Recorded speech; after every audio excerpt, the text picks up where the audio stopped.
Kamusta mga kamalasakit? Ako ang inyong mekanikong hindi lang puro tornilyo ang iniigpitan, kundi pati ang inyong kaligtasan. Dito sa Moto Malasakit, ang motor mo ay ating aayusin ng may kalinga. Dahil alam natin na may pamilyang laging naghihintay sa pag-uwi mo. Kaya ano pang hinihintay ninyo? Tara, simulan natin ang pagrepaso.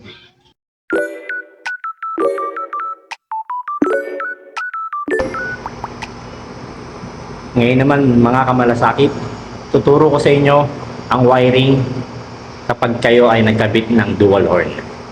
No? Kapag gusto ninyo magdagdag ng busina ninyo kasi mahina yung mga stock natin, so magkakabit kayo, magdadagdag kayo ng panibagong busina, tuturo ko sa inyo yung diagram ng ating dual horn. So ito guys, unahin natin yung sa positive trigger. So, dito sa ating diagram, meron tayong battery, fuse.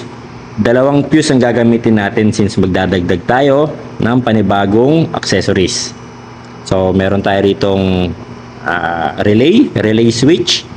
At ito yung ating ignition switch. At ito yung ating horn switch. At ito pa rin yung ating stock horn. At ito naman yung ating dagdag na busina. Tawagin natin ay loud horn. Gagamit naman tayo dito ng halo switch para magturo kung anong busina ang ating gagamitin. So ito, ganito ang kanyang wiring. So negative connected sa body ground. Battery papuntang fuse. So from fuse, dadalhin mo siya sa ignition switch. From ignition switch, dadalhin mo yung output niyan sa ating horn switch. So, yung output ng horn switch, dadalhin mo siya ngayon dito sa ating halo switch.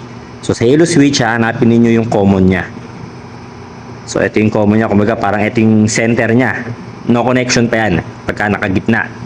No? So, yung taas na part ng ating halo switch, i-connect mo siya ngayon dito sa ating stock horn.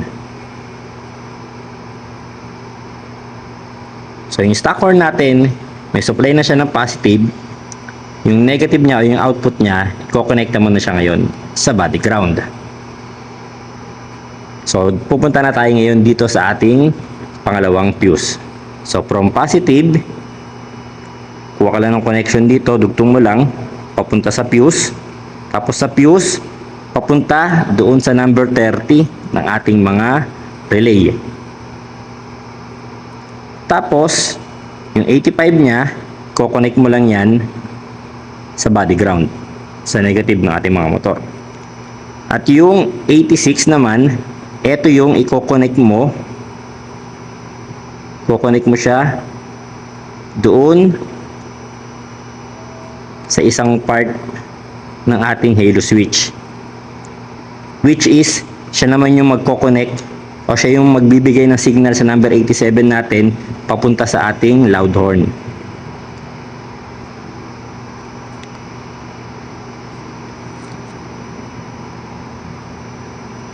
Tapos pag may connection na o may linya na ng kuryente papunta sa ating loud horn, yung kabilang side niya, yung output, kukonekta mo naman siya ngayon sa body ground.